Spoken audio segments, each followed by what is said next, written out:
भाइयों, बुजुर्गों, दोस्तों, मेरे हम सफ़र नौजवान साथियों, हज़रत नबी करीम सल्लल्लाहु अलैहि वसल्लम की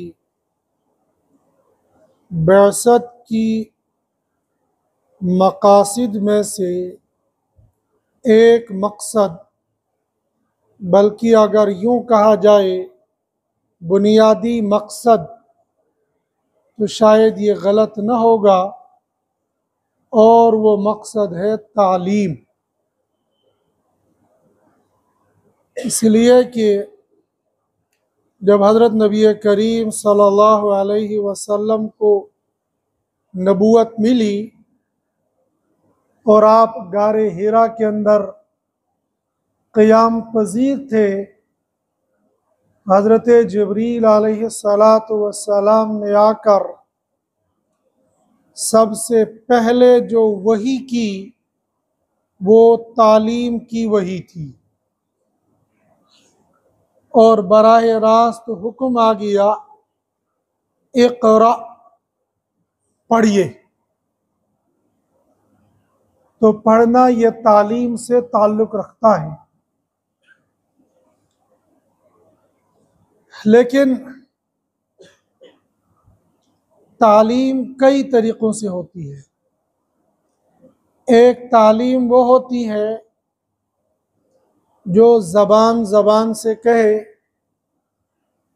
जैसे ये खुतबा चल रहा है, दौरान खुतबा, दौरान तकरीर, वाज, बयान, बंदा बहुत सारी नई बातों को सुन लेता है, सीख लेता है। तो ये भी तालीम है। कभी कभी बंदा चल रहा होता है और चलते चलते दीवार पर लिखा होता है, यहाँ पर खड़े होकर क़ज़ाए हाजत न की जाए, या मुतलक लिखा होता है, खड़े होकर खाना नहीं चाहिए। तो इस बंदे ने इस दीवार पर लिखी हुई इबारत से कुछ सीख लिया। एक सीखना वो होता है कि मैंने आपको एक किताब दी, उस किताब के अंदर बहुत सारी बातें लिखी हुई थी, आपने पढ़ी और पढ़ने के बाद उनको सीखा। और तकरीबन तालीम के तरीक़ों में से सबसे आसान तरीक़ा यही होता है कि बंदे को एक किताब दी, बंदे ने उसको पढ़ा, अपनी मर्जी से, अपनी फुर्सत से, अपनी जगह पर, फिर उस पर अमल कर लिया या नहीं अमल किया। तालीम का एक तरीक़ा ये भी है। ये जो कुरान मेरे और आपके सामने है, ये कुरान उतना है अरबी ज़बान के अंदर। इन्ना अंज़लनाहु कुरआनन अरबिय्या, हमने इस कुरान को आप पर अरबी ज़ुबान में उतारा। लअल्लकुम ताक़िलून, ताकि तुम समझो। हज़रत नबी करीम सल्लल्लाहु अलैहि वसल्लम की ज़ुबान अरबी ज़बान थी, और जहाँ पर आप रहते थे उन लोगों की ज़बान भी अरबी थी, यानी मक्का वालों की ज़बान भी अरबी थी। अब अगर अल्लाह ये चाहते कि इस कुरान को ऐसे, जैसे इस वक्त मेरी और आपके दरमियान में ये 2 जिल्दों के दरमियान में मौजूद है और लिखा हुआ है, अल्लाह चाहते तो ऐसे ही खाने काबा के अंदर हज़रत जिब्रील अलैहिस्सलातु वस्सलाम के ज़रिए से उतरवा कर रखवा देते। जिब्रील, ये हमारा कुरान ले जाओ, वहाँ पर एक टेबल रखो, उस टेबल पर रखो इसको, फिर मक्का वालों में ऐलान कर दो कि मक्का वालों, ये कुरान, ये किताब अल्लाह की तरफ से है, इसको पढ़ो, इसको समझो और उस पर अमल करो। बहुत आसान था ये, लेकिन ये तरीका नहीं अपनाया। अब हो सकता किसी के जहन में ये आ जाएगी, उस जमाने के अंदर तो कागज नहीं था, उस जमाने के अंदर तो स्याही नहीं थी, उस जमाने के अंदर प्रेस नहीं थी, ये मेरे और आपके लिए, अल्लाह के लिए तो कोई मुश्किल नहीं है। अल्लाह जैसे चाहते वैसे कर देते। जब हजरत नबी करीम सल्लल्लाहु अलैहि वसल्लम का सीना मुबारक इन्हीं फरिश्तों के जरिए से चिरवाया गया, हजरत जिब्रील ही आए, सीने मुबारक को चिरा गया, यहाँ से दिल मुबारक को निकाला गया, उसको धोया गया, फिर अंदर रखा गया, फिर इस जाहिरी खाल को बंद भी कर दिया गया। गोया ये हार्ट का एक तरह का ऑपरेशन हो गया, लेकिन कोई मशीन नहीं है। ये तो चंद साल से जम्मू में हार्ट का ऑपरेशन होने लगा, वरना होता ही नहीं था। किडनी का तो 1-2 साल से अभी तक कोई कामयाब ऑपरेशन नहीं हो रहा है। उस जमाने के अंदर वहां खेलते कूदते जंगल में हजरत जिब्रील अलैहिस्सलातु वस्सलाम ने दिल मुबारक निकाला, धोया, फिर अंदर रख दिया। अगर समझाने के अंदाज में हम ये कहेंगे एक तरह से हार्ट का ऑपरेशन हो गया है, समझने के लिए तो हो गया। जब अल्लाह के लिए ये मुश्किल नहीं था तो ये किताब उतारना ये कौन सा मुश्किल था? लेकिन अल्लाह ने ऐसा नहीं किया। हालांकि समझ सकते थे, बता सकते थे, लेकिन अल्लाह ने ऐसा नहीं किया। फिर तरीका क्या अपनाया? फिर तरीका ये अपनाया कि एक तो ये कि ये मुसहफ की शक्ल में नहीं उतारना है, दूसरा यक लख्त नहीं उतारना है, और तीसरा उतारने का तरीका और नहज ये होना चाहिए। क्या? हजरत जिब्रील अलैहिस्सलातु वस्सलाम ने आकर सलाम किया और फरमाया, अना जिब्रील व अंत रसूलुल्लाह, मैं जिब्रील हूँ, आप रसूलुल्लाह हो, लिहाजा आप पढ़िए। हजरत नबी करीम सल्लल्लाहु अलैहि वसल्लम ने इनकार किया पढ़ने से। मा अना बिक़ारीन, बहुत मशहूर किस्सा है, तकरीबन हर मुसलमान को याद है। लेकिन हमें इससे एक बात सीखनी है और समझनी है। सीखनी और समझनी यह है कि जब हज़रत नबी करीम सल्लल्लाहु अलैहि वसल्लम ने फरमाया मा अना बिकारीन, मैं पढ़ा लिखा नहीं हो, लिहाजा मैं पढ़ नहीं सकता हूँ। तो हज़रत जिब्रील अलैहिस्सलाम फ़ौरन कहते मैं तो अरबी में बोल रहा हूँ, जो मैं बोल रहा हूँ आप उसको दोहराइए। मुश्किल से मुश्किल तरीन लफ्ज़ भी किसी भी इंसान के लिए दोहराना कोई मुश्किल नहीं है। बज़ाहिर कश्मीरी ज़बान मुश्किल तरीन ज़बान है। हम तो लोग जम्मू कश्मीर में रहते हैं, लिहाजा हमें मुश्किल नहीं लगेगी, लेकिन अगर कोई केरला वाला हमारे दरमियान में अगर बात करने लगा तो सिवाय टाई टाई के हमें कोई समझ में नहीं आएगा कि ये कर क्या रहा, टाई टाई के अलावा कोई समझ में नहीं आएगा। लेकिन 2-3 मरतबा जब केरला वाले की जबान भी हम सुन लेंगे हम सीख जाएंगे। केरली के पास में क्लास में बैठा हुआ था, 1 से लेकर 10 तक 1-2 सीख लिया था, भूल गया है वो। लेकिन आम तौर पर बंदा जब पहली मरतबा सुनेगा तो कि कनस्तर में पत्थर रखा हुआ टाई टाई कर रहा और कुछ समझ में नहीं आएगा, लेकिन जब सीखने लग जाएगा थोड़ी देर में बोल पड़ेगा। तो हजरत नबी करीम सल्लल्लाहु अलैहि वसल्लम से कहा जा रहा था इक़रा, पढ़िए। आप सल्लल्लाहु अलैहि वसल्लम जो पढ़ाया जाता इक़रा बिस्मि रब्बिक पढ़ सकते थे, लेकिन आपने क्या दिया, मा अना बिक़ारीन, मैं पढ़ा लिखा नहीं हो। फिर दोहराते तो हो जाता, लेकिन ऐसा नहीं किया, फौरन पहली मरतबा तंबी हो गई। आप पढ़ना लिखना नहीं जानते हैं, लाइए। कोली भरी और कोली भरने के बाद अपने सीने के साथ दबाया, ऐसा दबाया, ऐसा दबाया, ऐसा दबाया। खुद हजरत नबी करीम सल्लल्लाहु अलैहि वसल्लम फरमाते हैं ऐसा लगा जैसे मेरी जान निकल जाएगी। और फिर जब वापस आ गए थे फरमाया खदीजा ज़म्मिलूनी ज़म्मिलूनी, कम्बल उड़ा दो, कम्बल उड़ा दो, शायद मेरी जान निकल जाएगी। पूरी कुव्वत के साथ दबाने के साथ फिर छोड़ दिया। और वो दबाना इंसान का दबाना नहीं था, वो दबाना फरिश्ते का दबाना था। और फरिश्ते की ताकत कितनी है कि जमीन और आसमान की खला भर जाएगी। या तो मोटा आदमी अगर गले लगाता है ना, कहता मेरी हड्डी पसली तोड़ दी, तो पतले दुबले इंसान को गले लगाओ तो कहता खत्म हो गया। हजरत जिब्रील की ताकत तो आगे नबी की ताकत है, लेकिन इसके बावजूद आप फरमा रहे मुझे ऐसा लग रहा था जैसे जान निकल जाएगी। ये तो कोली भरना है ऐसे। साहबिया रसूल फरमाते हैं कि मेरी रान पर आपका सर मुबारक था और वही उतरी, मुझे ऐसा लगा कि मेरी टांग का चकनाचूर हो गया, हालांकि कुछ भी नहीं था।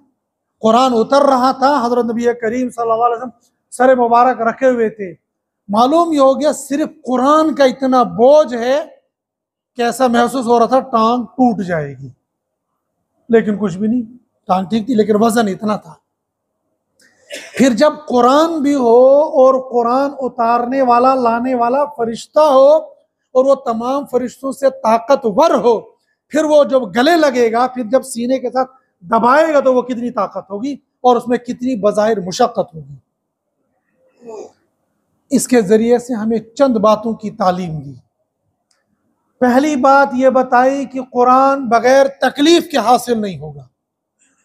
जब तक न कुरान सीखने के लिए तकलीफ उठाओगे तब तक तुम कुरान को सीख नहीं सकते हो। इसीलिए मदारिस के अंदर, मकातिब के अंदर बच्चों की बहुत पिटाई होती है। अब जो चाइल्ड प्रोडक्शन के नाम से कानून बन गया, तुम बच्चों को मार नहीं सकते हो, बच्चों को पीट नहीं सकते हो। वो कानून तो अपनी जगह पर है, लेकिन सूरत हाल देख लो कि बच्चों को जब तक ठुकाई करोगे नहीं तब तक वो राह रास्त पर आएंगे नहीं। ये बच्चों का मिजाज है। लेकिन इसके साथ साथ कुरान का ये मिजाज है कि कुरान बगैर मुशक्कत के मिलेगा नहीं। क्यों? इसलिए कि कुरान को गलत पढ़ा नहीं जा सकता है, कुरान को सही पढ़ना है। इसकी मिसाल मैं आगे बताऊंगा।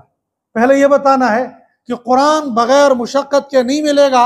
वजह उसकी है कि हजरत जिब्रील अलैहिस्सलातु वस्सलाम ने सबसे पहले हजरत नबी करीम सल्लल्लाहु अलैहि वसल्लम को जब सिखाने के लिए तालीम शुरू की और आपने पढ़ने से इनकार किया तो सबसे पहले कोली भरी और दबाया, छोड़ दिया। फिर फरमाया पढ़ो इक़रा, आपने फिर जो वही जवाब दिया मा आना बिकारी, फिर पकड़ा फिर छोड़ दिया। फिर तीसरी मरतबा कहा पढ़िए, कहा मा आना बिकारी, मैं पढ़ा नहीं, फिर पकड़ा फिर छोड़ दिया। तीसरी मरतबा जब कहा इक़रा बिस्मि रब्बिकल लज़ी खलक़, हज़रत जबरील हज़रत नबी करीम सल्लल्लाहु अलैहि वसल्लम फौरन पढ़ना शुरू किया इक़रा बिस्मि रब्बिकल लज़ी खलक़ खलक़ल इंसान मिन अलक़। 5 आयतें हज़रत जबरील अलैहिस्सलाम ने पढ़ाई और हज़रत नबी करीम सल्लल्लाहु अलैहि वसल्लम ने उनको दोहराया और याद कर लिया। जब वही आती थी हज़रत नबी करीम सल्लल्लाहु अलैहि वसल्लम फौरन साथ साथ में पढ़ते थे। जैसे हज़रत जबरील इक़रा, आप साथ पढ़े इक़रा बिस्मि रब्बिकल लज़ी खलक़, ये तो पहली वही थी, लेकिन बाद में जो ही हज़रत जबरील आते थे तो आप फौरन उसको पढ़ना और याद करना शुरू करते थे। अल्लाह ने कुरान उतारिया ला तुहर्रिक बिही लिसानका लितअजल बिही, प्यारे नबी सल्लल्लाहु अलैहि वसल्लम आप इस कुरान को याद करने के लिए, आप इस कुरान को लेने के लिए, आप इस कुरान को हिफ्ज करने के लिए जल्दी न कीजिए। इन्ना अलैना जमअहु व कुरआना फइज़ा क़रअनाहु फत्तबिअ कुरआना, इस कुरान को उतारना, उतारने के बाद दिल में जमाना, यह हमारा काम है, तुम्हारा काम नहीं है।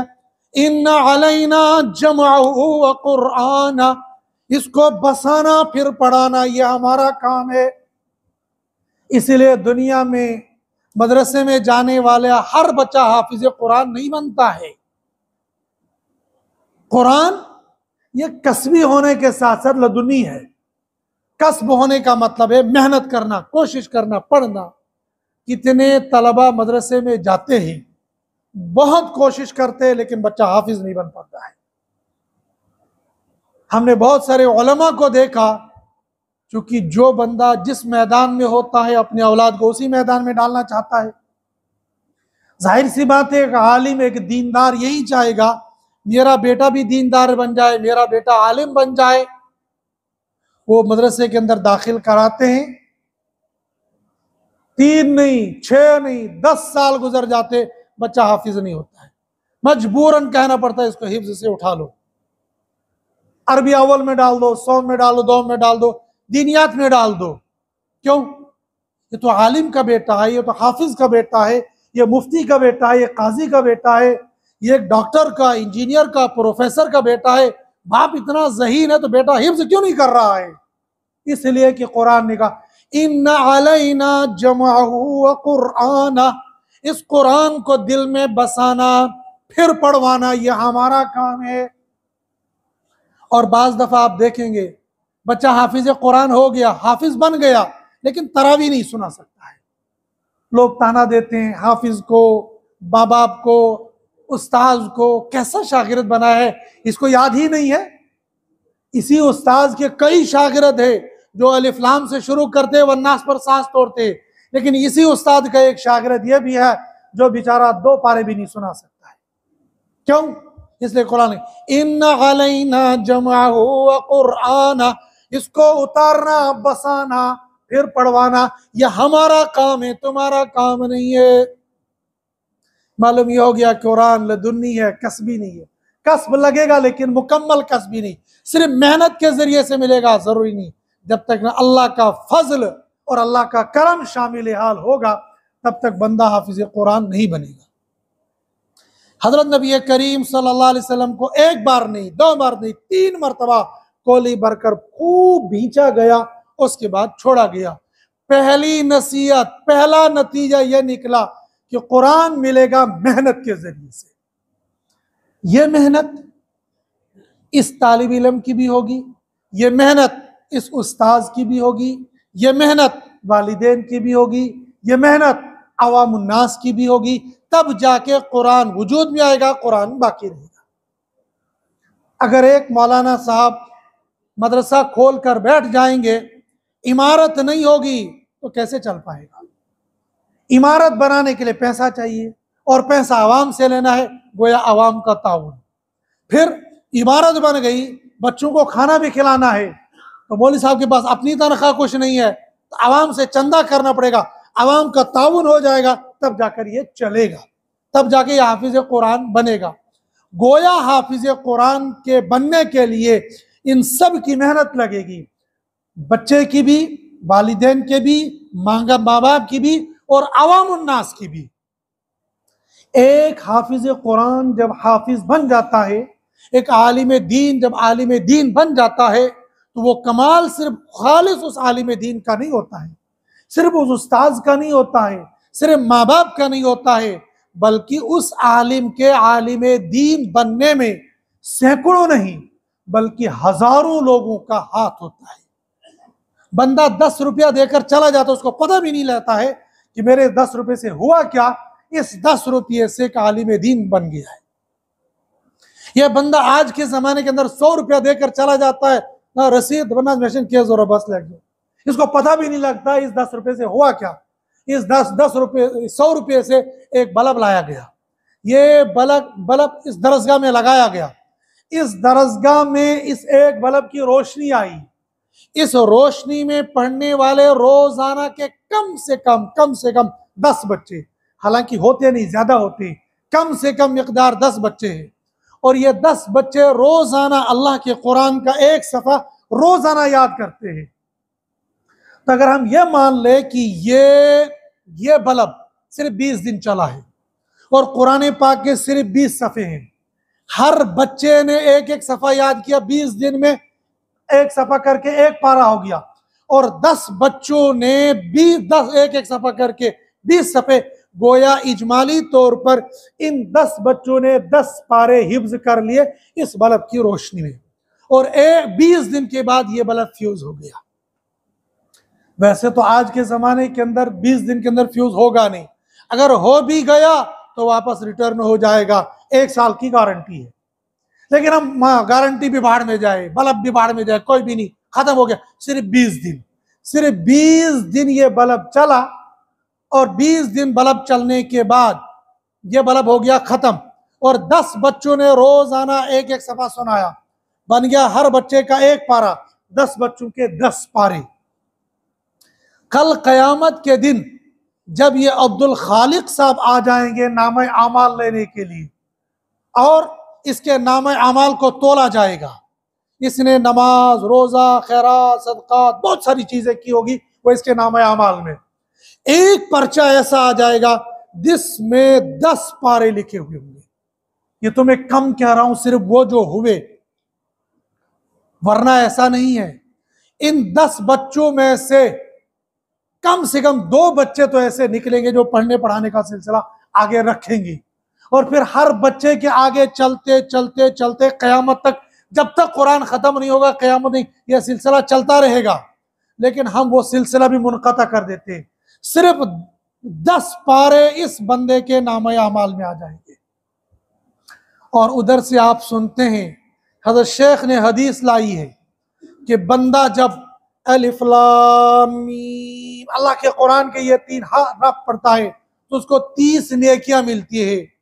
अलिफ पर 10, लाम पर 10, मीम पर 10, हो गया 10 तियां 30। फिर शेख ने उसी को फिर अलग किया कि अलिफ को जब लिखोगे तो अलिफ को लिखने में आएंगे 3 लफ्ज, फिर जब लाम को लिखोगे तो लाम को लिखने में आएंगे 3 लफ्ज, फिर जब मीम को लिखोगे तो मीम को लिखने में आएंगे 3 लफ्ज, मीम या मीम, पर 3 3 3 कितने हो गए 9, 9 दाए 90। तो एक लफ्ज अलिफ लाम मीम पढ़ने पर बंदे को कितनी नेकियां मिल गई, 90 में एक नेकियां मिल गई। और जब एक बंदे के नामे आमाल में 10 पारे आए होंगे तो उस बंदे के नामे आमाल में कितना वजन आ जाएगा। अब ये बंदा सोचेगा रब्बा बाज पढ़ अल्हम्दुलिल्लाह रब्बिल आलमीन, रब्बा मैं नाज पढ़ तगन पानते कुरान पढ़ो, मैं तो खुद गलत सलत कुरान पढ़ता, हिफ्ज के ये 10 पारे मेरे नाम अमल में ये कहां से आ गए। रब फरमाएंगे याद करो जब तुम खटिका तालाब गए थे, तुमने देखा मदरसा तालीमुल कुरान बोर्ड लगा हुआ है, तुम गए बाजार, राजेंद्र बाजार से तुमने 100 रुपये का एक बल्ब खरीदा और वो आकर वहां पर मोहतिम साहब को दे दिया, उनने वहां पर टंगाया, 20 दिन वो चला और हिफ्ज के 20 बच्चे पढ़ रहे थे और उन्होंने ये कुरान सीखा था, वो नामा अमाल तुम्हारे खाते में। और सच्ची बात यह है कि आज के दौर के अंदर पैसे के रेल पेल में बंदा 100 रुपया किसी खाते में रखता ही नहीं है। अभी मैं ऐलान करूंगा 100 रुपया मस्जिद के लिए, अल्हम्दुलिल्लाह कोई 500 देता है, कोई 1000 देता है, कोई 2000 देता है पैसों के, तो 100 रुपया किसी खाते में नहीं। इस 100 रुपये के बदले में ये 10 पारे इसके नाम अमाल में आ गए। गोया ये जो हाफिज कुरान बन गए हैं 10, इनके पीछे इस बच्चे की मेहनत, इस उस्ताद की मेहनत, माँ बाप की कुर्बानी, और फिर इस बंदे, इस जैसे कितने बंदे आए होंगे। किसी का 100 रुपया खाने में लग गया, किसी का 100 रुपया बल्ब में लग गया, किसी का 100 रुपया चटाई में लग गया, किसी का 100 रुपया असातिज़ा की तनख्वाहों में लग गया, किसी का 100 रुपया बच्चों के कपड़े में लग गया। ये कितनी सारी कुर्बानियां लग गई, लेकिन अल्लाह ने ये कहा कि ये जिम्मा मैंने लिया है और जिम्मे के लिए तमाम बंदों को इस्तेमाल किया। इन्ना अलैना जमअहु व कुरआना, इसको जमाना फिर फैलाना ये हमारी जिम्मेदारी है। मेहनत ये करेगा, लेकिन बगैर मेहनत के चलेगा नहीं। अगर ये बंदा 100 रुपया नहीं देगा, मदरसा कैसे चलेगा? हाँ, अल्लाह कादिर है, हमारे चंदे के बगैर अल्लाह चलाने वाले हैं, बगैर बिल्डिंग के अल्लाह मदरसा चलाने वाले हैं। लेकिन इस तालीम के पीछे मेहनत लगेगी, और मेहनत शुरू में बता दी, जब तक ना कुर्बानी दोगे तब तक कुरान की तालीम आगे बढ़ेगी नहीं। तो पहली चीज बताई कोली भरकर कि इस पे कुर्बानी लगेगी। दूसरी चीज, अगर अल्लाह चाहते तो इस कुरान को यूं ही उठाकर खाने काबा के अंदर रख देते, फिर मक्का वालों से कहते अबू जहल, उतबा, शैबा, फलाना फलाना फलाना, आओ यहां अल्लाह के घर के अंदर अल्लाह का कुरान रखा हुआ है। और वो लोग जो मक्का के अंदर उस वक्त रहते थे, वो खाने काबा को अल्लाह का घर मानते थे, वो अल्लाह को मानते थे, लेकिन अल्लाह को अकेला नहीं मानते थे, अल्लाह के साथ शिर्क करते थे। अल्लाह को मानने की वजह से वो खाने काबा का एहतराम करते थे, अल्लाह को मानने की वजह से वो हज करते थे, लेकिन था वो मन मर्जी का चीज, लेकिन बहरहाल वो अल्लाह को मानते थे। अब अगर, और चूंकि ये भी मानते थे कि ये जो दीन है ये आया है हजरत इब्राहिम अलैहिस्सलाम के जरिए से, और इब्राहिम के पास दीन भेजा है अल्लाह ने, जैसे वो ये जानते थे कि अल्लाह है और अल्लाह दीन भेजता है। अब अगर यहाँ दरवाजे पर या खाने काबा की छत पर खड़े होकर हजरत जिब्रील ऐलान करते, ओ मक्का वालों आओ इस कुरान को पढ़ो, दीन सीखो, दीन पढ़ो, और पढ़ने के बाद फिर अमल कर लो, ऐसा नहीं हुआ। हालांकि कुरान अरबी में था, क्यों नहीं हुआ? कयामत तक आने वाले इंसानों को यह बताया ये दीन चलेगा सीना बसीना, न कि सफीना बसफीना। ये दीन मुंतकिल होगा सीने से, और ये दीन चलेगा सीखने से, सुनने से नहीं। दीन सुना जा सकता है, दीन पढ़ा जा सकता है, लेकिन दीन सीखा जाएगा, और दीन जिंदगी में आएगा सीखने से, दीन सुनने से नहीं आएगा। इसलिए कि दीन को हम कैसेट से सुन सकते हैं, दीन को माइक से सुन सकते हैं, बल्कि दीन सुनाने वाले के लिए तो कवाली भी होते हैं। जब कवाली डम्बक डुलिया बजाते हैं और हजरत नबी करीम सल्लल्लाहु अलैहि वसल्लम की शान में कसीदे पढ़ते हैं, अहले बैत के बारे में कसीदे पढ़ते हैं, वहां दीन सीखा नहीं जाता है, बल्कि वहां दीन सुना जाता है। यानी वो दीन भी नहीं है, वो तो कवाली है। मैं ये कह रहा हूं समझाने के लिए, दीन सीखने से नहीं आता, दीन सुनने से नहीं आता है, दीन सीखने से आता है। अगर सुनने से आता तो हज़रत जिब्रील ऐलान कर दे खाने काबा पर खड़े होकर, सुनो मक्का वालों, अल्लाह ऐलान करता है मैं जिब्रील हूं, और सुनो तुमने जो 360 बुत यहां पर रखे हैं इनके बारे में अल्लाह का फैसला है। कुल हुवल्लाहु अहद, अल्लाह एक है, लम यलिद वलम यूलद वलम यकुल लहू कुफुवन अहद। तुमने ये जो अल्लाह के बंदे, अल्लाह के बेटे, अल्लाह की बेटियां और ये सब कुछ बना के रखे, अल्लाह ऐलान करता है अल्लाह की ना कोई औलाद है, अल्लाह के ना कोई बेटे हैं, अल्लाह की ना कोई बेटियां हैं, अल्लाह के ना कोई शरीक है। अल्लाह तमाम शिरकों से पाक, अल्लाह बेटों से पाक, अल्लाह बेटियों से पाक, अल्लाह मुशीरों से पाक, अल्लाह तमाम चीजों से पाक, अल्लाह यकता है, वाहिद है, तना है, कोई शरीक नहीं। हजरत जबरील ये ऐलान कर सकते थे और फिर साथ में ये भी ऐलान कर सकते थे, सुनो अबू जहल एंड कंपनी, अगर तुमने सुन लिया तो ठीक, नहीं सुना तो शाम तक तुम सबकी टांगे काट दूंगा। लेकिन अल्लाह ने ऐसा नहीं किया। अल्लाह ने अपने हबीब को भेजा, मेरे हबीब इनको सुनाना नहीं है बल्कि इनको सिखाना है। अबू दाऊद की रिवायत थी, एक यहूदी कहता है, अबू हुरैरा ये तुम्हारा नबी कैसा है, ये तुमको खाने पीने और सोने के तरीके भी बताता है। हजरत अबू हुरैरा रज़ी अल्लाह ताला अन्हु ने फरमाया, यहूदी तुम खाने पीने और सोने के तरीके बताते हो, हमारा नबी ये बताता है जब तुमको कज़ाए हाजत करने के लिए जाना हो तो तुमको पैर वहां पर कौन सा पहले रखना है और कौन सा बाद में रखना है। जब तुमको वापस जाना होगा तो पहले कौन सा पैर निकालना है, बाद में कौन सा पैर लाना है। और वहां अंदर बैठने से पहले, आज हम कहेंगे दाखिल होने से पहले, उस जमाने के अंदर कहेंगे बैठने से पहले, सतर खोलने से पहले तुम दुआ पढ़ लिया करो। और जब तुम इस्तिंजे से फारिग हो गए, और उस जमाने के अंदर पानी नहीं था, उस जमाने के अंदर टिशू नहीं था, उस जमाने के अंदर ढीला था, मिट्टी का ढेला होता था या पत्थर का ढेला होता था या हड्डी होती थी। लेकिन अल्लाह के नबी सल्लल्लाहु अलैहि वसल्लम ने हड्डी से इस्तिंजे को साफ करने से मना फरमाया। उसकी दो वजह फरमाई। एक वजह यह फरमाई कि इससे जख्म लग सकता है, दूसरी वजह यह फरमाई कि यह जिन्नात की खुराक है।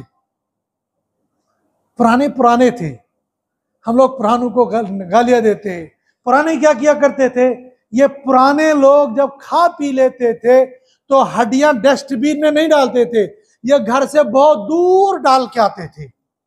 और पुराने लोगों के कुर्बानी की हड्डियों का इतना अदब एहतराम होता, वो जमीन में दफन करते थे। लेकिन अगर जमीन में दफन नहीं करते, वो घर से काफी दूर उनको फेंक के आते थे। और उनको पुराने बुजुर्गों ने कहा था ये कर लिया कर दो। लॉजिक उनके यहाँ कुछ नहीं था। क्यों भाई, क्यों तुम्हारे जानो, क्यों का जवाब हर जगह मिलता नहीं है और कभी कभी पैड़ा पड़ जाता है। एक हाजी साहब थे, तो वो काम कर रहे थे, उनके सामने एक बंदा आया, पत्थर पर बैठ गया और उन्होंने कहा भाई पत्थर पर नहीं बैठना चाहिए। तो वो जवान थे, आज के जवान दलील दो। तो फट से कहता क्यों नहीं बैठना चाहिए। तो उन्होंने कहा कि हजरत नबी करीम सल्लल्लाहु अलैहि वसल्लम ने मना फरमाया। कहा क्यों मना फरमाया। कहा मदीना जाओ, कब्र पर बैठो और वहां पूछ लो कि क्यों मना फरमाया है। मेरा काम सिर्फ इतना था ऐसा करने के लिए, तुम इतना लॉजिक ढूंढते रहोगे, वहीं जाकर पूछ लो। कभी कभी सवाल का जवाब उल्टा ऐसा भी सुनने पड़ जाता है। तो ये पुराने बुजुर्ग थे, ये सुन लेते थे, समीअना व अताअना, हमने सुन लिया और इताअत कर ली। आज के जमाने के अंदर नया ट्रेंड चला है, लॉजिक चाहिए, हमें दलील चाहिए। ठीक है, बहुत अच्छी बात है, आपको लॉजिक चाहिए, आपको दलील चाहिए। दलील के लिए असल जो बात मैं कहने वाला हूं, वो दलील भी कैसे मिलनी चाहिए, किससे मिलनी चाहिए, वह है दीन को सुनना या सीखना। वो पुराने हड्डियों को दूर फेंका करते, वजह इसलिए कि अगर घर के अंदर डस्टबिन में हड्डियों को रखोगे, यह है जिन्नात की खुराक, और जिन्नात अपनी खुराक तलाश करने के लिए आएंगे और वो तुम्हारे घर के अंदर घुसेंगे। तुमने दरवाजा बंद किया ही नहीं होगा, और अगर किया होगा वो गप्पे मार रहे होंगे फोन पर, इधर इधर दरवाजा बंद किया ही नहीं होगा और बिस्मिल्लाह पढ़ी नहीं होगी। अगर बगैर बिस्मिल्लाह के दरवाजा बंद कर दिया गया, शैतान अंदर दाखिल हो जाएगा। शैतान भी तो इब्लीस है, शैतान भी जो जिन्नात में से, वो रात भर न सोएगा न सोने देगा। और जिन्नात को आने के लिए कोई परेशानी नहीं है, वो तो मोम के बने हुए हैं, किसी भी सुराख में से आएंगे। और जब यहाँ हड्डियां देखेंगे, और हड्डियां देखने से पहले वो देखेंगे खूबसूरत सा बच्चा यहाँ सो रहा है, प्यारा नन्ना मुन्ना बच्चा सो रहा है, वो आकर कहेगा यूं कपड़े कान से पकड़ेगा। उसका मकसद हरगिज तकलीफ पहुंचाना नहीं, उसका मकसद हरगिज यहां से उसको किस करके तकलीफ पहुंचाना नहीं, उसका मकसद है प्यार, उसका मकसद है मोहब्बत। लेकिन अचानक बच्चा ऐसा चीखने लग जाता है कि माँ हड़बड़ा जाता थी, बाप हड़बड़ा जाता, क्या हो गया, वो घूम जाएंगे, वो बोल हमारा बच्चा चीख रहा है, ये खामोश ही नहीं होता, इसको दम कर लो। ये दम करने की मुसीबत तुमने लाई है। दम करना गुनाह नहीं है, लेकिन सबब क्या है, सबब यह है जब तुम्हारे किचन के अंदर हड्डियां पड़ी हुई थी, और जिन्नात आए अपनी खुराक लेने के लिए। अल्लाह के नबी सल्लल्लाहु अलैहि वसल्लम ने फरमाया, जब जिन की निगाह हड्डी पर पड़ती है, अल्लाह पाक इस हड्डी पर गोश्त चढ़ा देते हैं, फिर ये इस गोश्त को खाकर चला जाता है, हमें पता भी नहीं चलता है। जब ये खुराक लेने के लिए, आज के जिन्नात ऐसे थोड़ी है, उनको पता ही नहीं है यहां पर कितने जिन्नात बैठे होंगे, मुझे आपको थोड़ी पता है। वो घर में आए या अपनी खुराक खाने के लिए, उन्हें देखा बच्चा सो रहा है, माँ भी सो रही, बाप भी सो रहा, या कर यूं यूं करने लगा।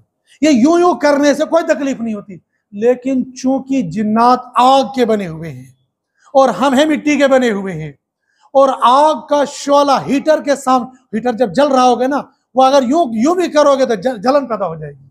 वो जिन्नात चूंकि आग के बने हुए, जब बच्चे को यूं यूं करेंगे ना, या यूं नाक से पकड़ेंगे, तो वो आग की लिपट इसके अंदर आ जाएगी, और मासूम बच्चे को जब आग की लिपट इस तरह से वो चीखेगा। जब चीख पड़ेगा तो बच्चे, माँ बाप को पता भी नहीं चलेगा ये क्या हो गया। इसलिए पुराने बुजुर्ग कहते थे, हड्डियां खाई है, गोश्त खाया है, घर से बाहर दस्तरखान वहां दूर झाड़ के आओ। हम लोग गांव के रहने वाले हैं, माँ बाप कहते थे, दादा दादी कहते, और नाले में इसको झाड़ के आ जाओ। डर लगने के बावजूद घर के दो अफराद दस्तरखान लेकर बाहर जाते, दस्तरखान वहां झाड़ के आते, और हम डस्टबिन में डाल देते, फिर जिन्नात आ जाते हैं। अल्लाह के नबी सल्लल्लाहु अलैहि वसल्लम फरमाया, हड्डी से इस्तिंजा साफ न करो, मिट्टी से इस्तिंजा साफ करो। लेकिन चूंकि उस जमाने के अंदर पानी नहीं था, लिहाजा ढीले से इस्तेमाल। और फिर आपने फरमाया कितने ढीले इस्तेमाल करने, वित्र 3 रखो, 5 रखो, 7 रखो, इतने ढीले इस्तेमाल करो कि जिससे तुम्हारा इस्तिंजा साफ हो जाए। हज़रत अबू हुरैरा रज़ी अल्लाह ताला अन्हु ने फरमाया, ओ यहूदी, तो हमें खाने पीने चलने फिरने की बात करता है, हमारा नबी तो हमको बाथरूम में जाना, वहां पर बैठना और वहां पर इस्तिंजा कैसे साफ करना, हमारा नबी तो ये भी तालीम देता है। क्यों? इसलिए कि दीन सिखाने से आएगा, दीन बताने से नहीं आएगा। इसलिए हजरत नबी करीम सल्लल्लाहु अलैहि वसल्लम को सीने से लगाया और फिर कुरान की इब्तिदा कर दी, और क़यामत तक आने वाले लोगों को बता दिया, इक़रा बिस्मि रब्बिकल्लज़ी खलक़। जब तुमने कुरान पढ़ना होगा, जब तुमने कुरान सीखना होगा, जब तुमने दीन सीखना होगा, तो दीन सीखने के लिए उस्ताद बनाना जरूरी होगा। यूट्यूब से दीन सीख नहीं सकोगे, फेसबुक से दीन सीख नहीं सकोगे, गूगल से दीन सीख नहीं सकोगे, तकरीर से दीन सीख नहीं सकोगे, बल्कि तुम तहरीर से भी दीन सीख नहीं सकोगे। अल्लाह के नबी सल्लल्लाहु अलैहि वसल्लम फरमाया, इस दीन के खातिर जितना मुझे सताया गया, वल्लाह इससे पहले किसी नबी को इतना नहीं सताया गया। हालांकि हम सुनते हैं हजरत यहया अलैहिस्सलातु वस्सलाम को आरे से चीरा गया। आपने फरमाया जितना मुझे सताया गया, इससे पहले किसी नबी को ऐसा नहीं सताया गया। तो अगर दीन सीखना और कुरान सीखना इतना ही आसान होता जितना हम लोगों ने समझ रखा है, तो फिर हजरत नबी करीम सल्लल्लाहु अलैहि वसल्लम को इतनी तकलीफें नहीं उठानी पड़ती। फिर सीखना कैसे है, इंशाअल्लाह आइंदा जुमा को आएगा। अल्लाह पाक मुझे आपको हजरत नबी करीम सल्लल्लाहु अलैहि वसल्लम की मुबारक नारे तकबीर, नारे तकबीर।